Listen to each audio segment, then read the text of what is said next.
मैं परमेश्वर का धन्यवाद करता हूँ इस सुंदर समय के लिए जो परमेश्वर ने हमें नए दिन, नए सुबह, नए सोच के साथ हमें उपस्थित किया।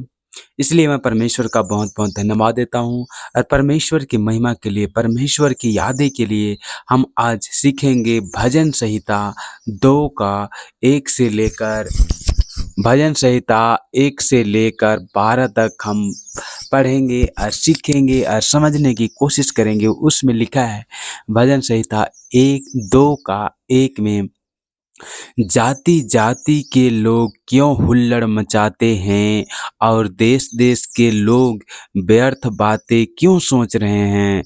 परमेश्वर का वचन हमें सिखा रहा है, समझा रहा है कि जाति-जाति के लोग क्यों हुल्लड़ मचा रहे हैं, क्यों व्यर्थ बातें कर रहे हैं, क्यों बेकार की बातें कर रहे हैं। परमेश्वर ऐसे बातों को समझा रहा है, ऐसे बातों से तुम बचे रहो, सुरक्षित रहो। ऐसा तुम बेकार की बातें मत करो, बेकार की बातें मत सोचो, बेकार की बातें मत सोचो, क्योंकि देश-देश के लोग ही व्यर्थ बातें सोच रहे हैं और एकदम जो बात नहीं बोलना वो बातें बोल के दुनिया में वो बातों को फैला दे रहे हैं। इसीलिए वचन कह रहा है कि जाति-जाति के लोग क्यों हुल्लड़ मचा रहे हैं और देश-देश के लोग व्यर्थ बातें क्यों सोच रहे हैं, बेकार की बातें क्यों सोच रहे हैं।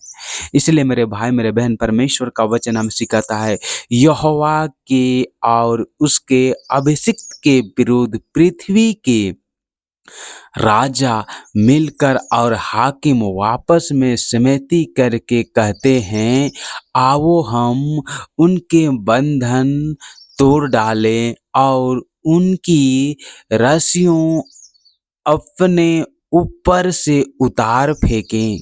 हे मेरे भाई, मेरे बहन, परमेश्वर का वचन सुनो, क्योंकि परमेश्वर का वचन लोगों को समझाता है कि लोग व्यर्थ बातें, बेकार की बातें क्यों कर रहे हैं और यीशु मसीह का वचन को सुनने और समझने की कोशिश क्यों नहीं कर रहे हैं। उन्हें परमेश्वर की बातों को, यीशु मसीह के वचन को लोग बेकार की बातें, बेकार का वचन ये बोल के वो बोलते हैं कि विदेशी धर्म है बाइबल वचन, लेकिन ये ऐसा नहीं है, वो विदेशी धर्म नहीं है, वो लोगों के लिए आया था। लोगों जो बेकार की बातें सोच रहे हैं, बेकार की बातें जो याद कर रहे हैं, उसको उनके जीवन से दूर करने के लिए आया था। अर्ज में लिखा है, वह जो स्वर्ग में विराजमान है हंसेगा, प्रभु उनको ठट्ठा में उड़ाएगा। जो व्यर्थ बातें कर रहे हैं, जो बेकार की बातें कर रहे हैं, वो स्वर्ग में रहता है यीशु मसीह।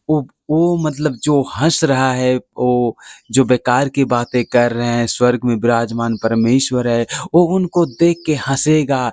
जब उसका न्याय का दिन आएगा, ठट्ठा में उड़ाएगा, तब वह उनसे क्रोध करके बात करेंगे, वो तब वह उनसे क्रोध करके बात करेगा और क्रोध में कहकर उन्हें घबरा देगा कि मैं तो अपने ठहराए हुए राजा को अपने पवित्र पर्वत सिय्योन की राजगद्दी पर बैठा चुका हूँ।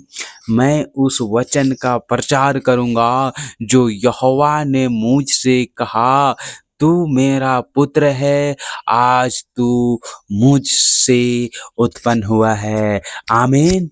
मैं उस वचन का प्रचार करूँगा जो यहोवा से कहा, जो यहोवा ने मुझसे कहा, तू मेरा पुत्र है, आज तू मुझसे उत्पन्न हुआ है। मुझसे मांग और मैं जाति-जाति के लोगों को तेरी संपत्ति होने के लिए और दूर-दूर देश को तेरी निज भूमि बनने के लिए दे दूंगा, क्योंकि परमेश्वर का वचन हमें सिखाता है मुझसे मांग, क्योंकि परमेश्वर से प्रार्थना करके मांगना है। और जाति जाति के लोग जो हुल्लड़ मचाते हैं उनके लिए भी तू प्रार्थना कर। वे अपने जीवन में परमेश्वर का अनुग्रह है, परमेश्वर की दया है तो जरूर सुनेगा, और वे हुल्लड़ मचाने, बेकार की बातें बात करना बंद हो जाएंगे। और इसमें लिखा है मुझसे मांग और मैं जाति जाति के लोग को तेरी संपत्ति होने के लिए दे दूंगा कहा है। और उसमें कहा है पाला में कि जाति जाति के लोग हुल्लड़ क्यों मचाते हैं, देश देश के लोग व्यर्थ बातें क्यों सोच रहे हैं। और इसमें परमेश्वर कह रहा है कि मैं जाति जाति के लोगों को तेरी संपत्ति होने के लिए और दूर दूर देशों को तेरी निज भूमि बनने के लिए दे दूंगा। वो जो व्यर्थ बातें सोच रहे हैं, बेकार की बातें सोच रहे हैं, उससे तू परमेश्वर ने निज भूमि बनने के लिए दे देगा। आमीन। तू उन लोहे के डंडे से टुकड़े टुकड़े करेगा, तू कुम्हार के बर्तन को नाय नाई उन्हें चकनाचूर कर डालेगा। हालेलुया। इसलिए अब हे राजाओं बुद्धिमान बनो, इसलिए हे राजाओं बुद्धिमान बनो, हे पृथ्वी के न्यायों यह उपदेश ग्रहण करो, क्योंकि परमेश्वर का वचन सत्य है और सत्य वचन हमारे जीवन में काम करता है। और जिसका जीवन में परमेश्वर का वचन काम करता है उनका जीवन बदल जाता है।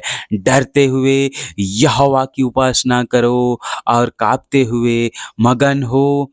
पुत्र को चुमो, ऐसा ना हो कि वे क्रोध करे और तुम मार्ग ही में नाश हो जाओ, क्योंकि क्षण भर में उसका क्रोध भड़कने को है। धन्य है वे जिनका भरोसा उस पर यहोवा पर है। हालेलुया। क्योंकि परमेश्वर धन्य परमेश्वर है जिसका भरोसा, उस मनुष्य का भरोसा उस परमेश्वर पर है। उन्हें परमेश्वर शांति देगा और निज भूमि और निज संपत्ति होने के लिए दे देगा। आमीन। हालेलुया। और मैं आपके लिए प्रार्थना करता हूँ, जो वचन हमारे जीवन में लाया गया, जो वचन हम पढ़े सीखे और समझने की कोशिश करेंगे, हम उसके लिए प्रार्थना करेंगे। धन्यवाद यीशु। हालेलुया। सर्वशक्तिमान परमेश्वर प्रभु जी मैं धन्यवाद करता हूँ पिता मेरे परमेश्वर, जो वचन हमारे अपने बीच में रखा परमेश्वर। हे प्रभु यीशु पिता, जो वचन ये सुनते हैं परमेश्वर, हालेलुया पिता, समझने में सहायता और मदद कर पिता, उनके परिवार को सुख और शांति दे परमेश्वर। हम धन्यवाद करते हैं पिता, सारे बातों में आशीष प्रदान करना बल के साथ पिता परमेश्वर प्रभु जी, आपका वचन पूरे दुनिया में काम करने पाए। धन्यवाद करता हूँ महान पिता परमेश्वर प्रभु जी, प्रार्थना को यीशु के नाम से मांगता हूँ। आमीन। आमीन। आमीन।